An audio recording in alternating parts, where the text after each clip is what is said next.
حضرت ابراہیم علیہ السلام کی پہلی شادی اپنی چچا زاد حضرت سارہ علیہ السلام سے ہوئی، لیکن وہ ایک عرصے تک اولاد کی نعمت سے محروم رہے۔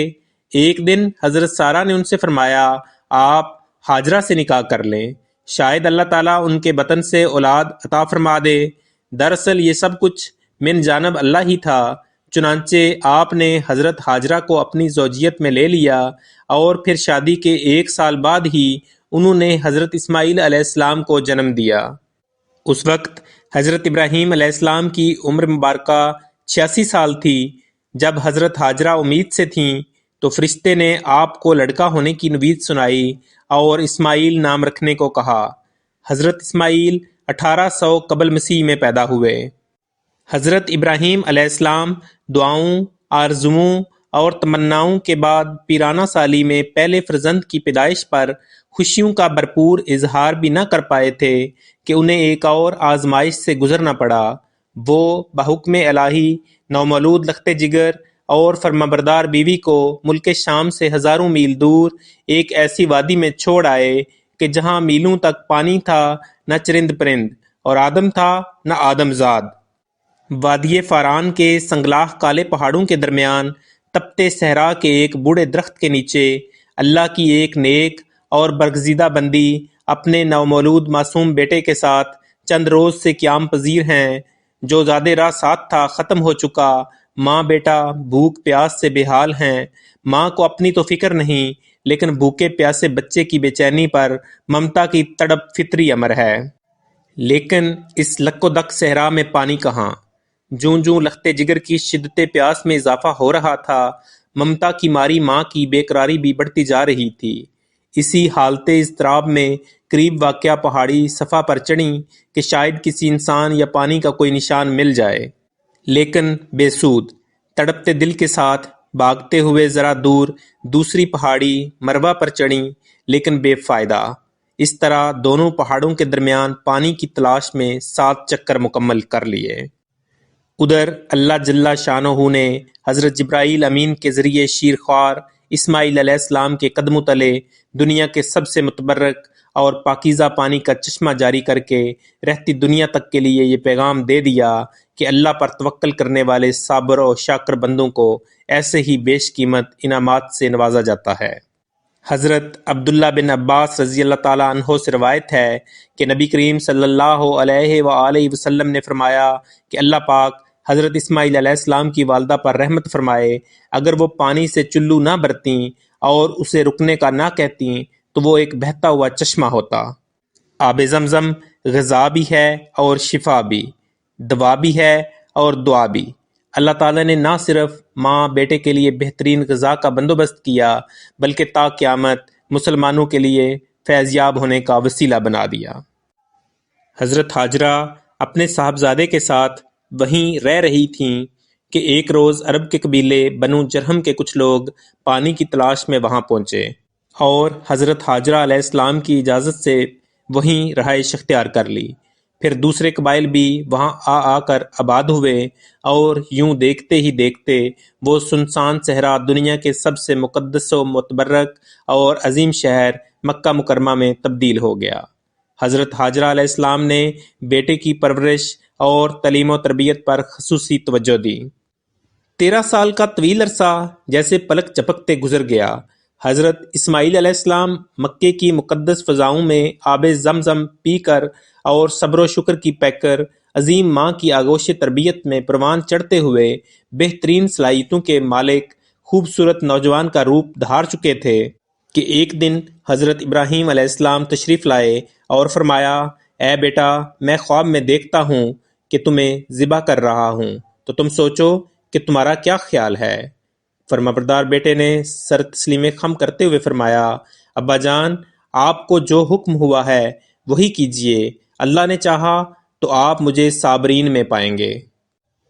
حضرت اسماعیل علیہ السلام کا یہ سعادت مندانہ جواب دنیا بھر کے بیٹوں کے لیے آداب فرزندی کی ایک شاندار مثال ہے۔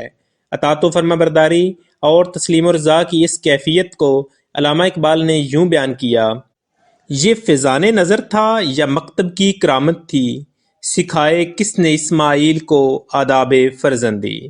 حضرت ابراہیم علیہ السلام نے بیٹے کا جواب سنا تو انہیں سینے سے لگایا اور حضرت حاجرہ کے پاس لے آئے۔ فرمایا، اے حاجرہ، آج ہمارے نور نظر کو آپ اپنے ہاتھوں سے تیار کر دیجئے۔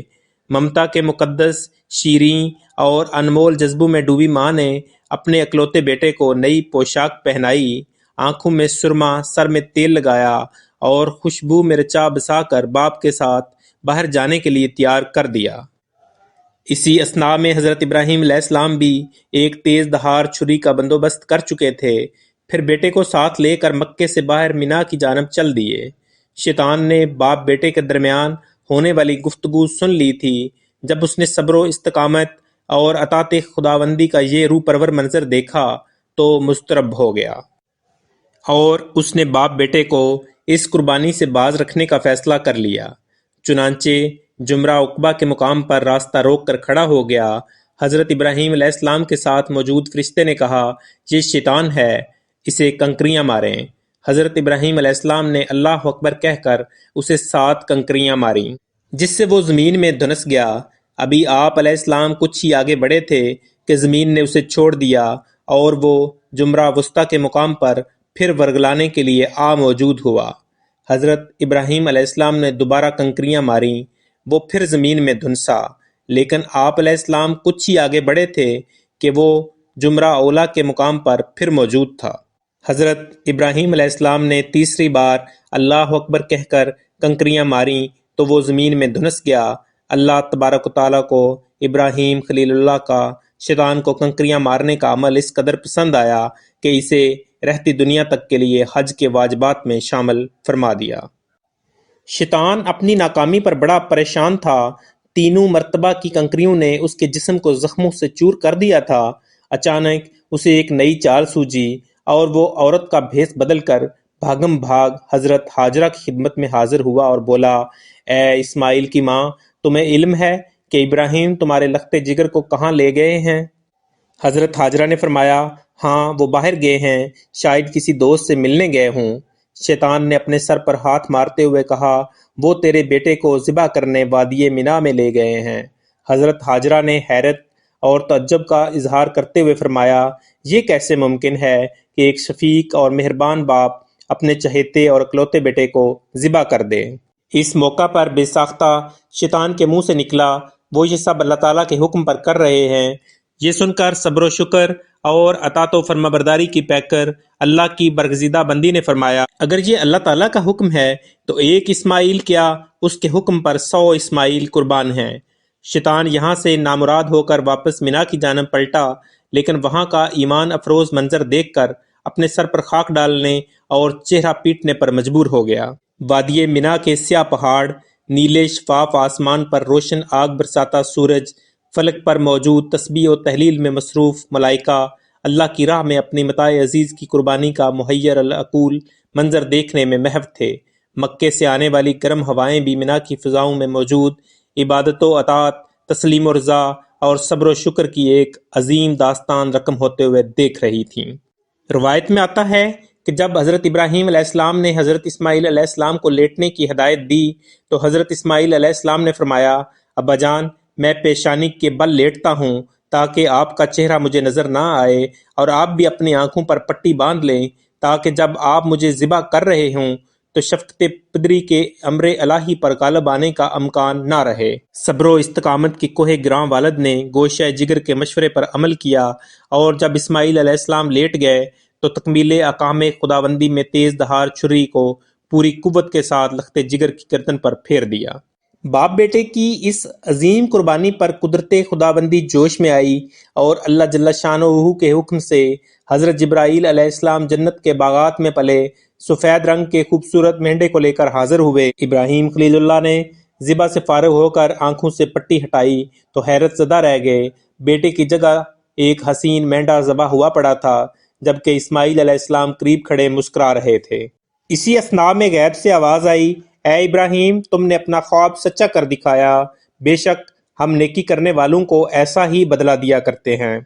حضرت ابراہیم اور حضرت اسماعیل کے اس بے مثال جذبہ ایثار، اطاعت و فرما برداری، جرأت و استقامت، تسلیم و رضا اور صبر و شکر پر بہر تصدیق ثبت کرتے ہوئے اللہ تعالیٰ نے قرآن پاک میں فرمایا، اور ہم نے اسماعیل کی عظیم قربانی پر ان کا فدیہ دے دیا۔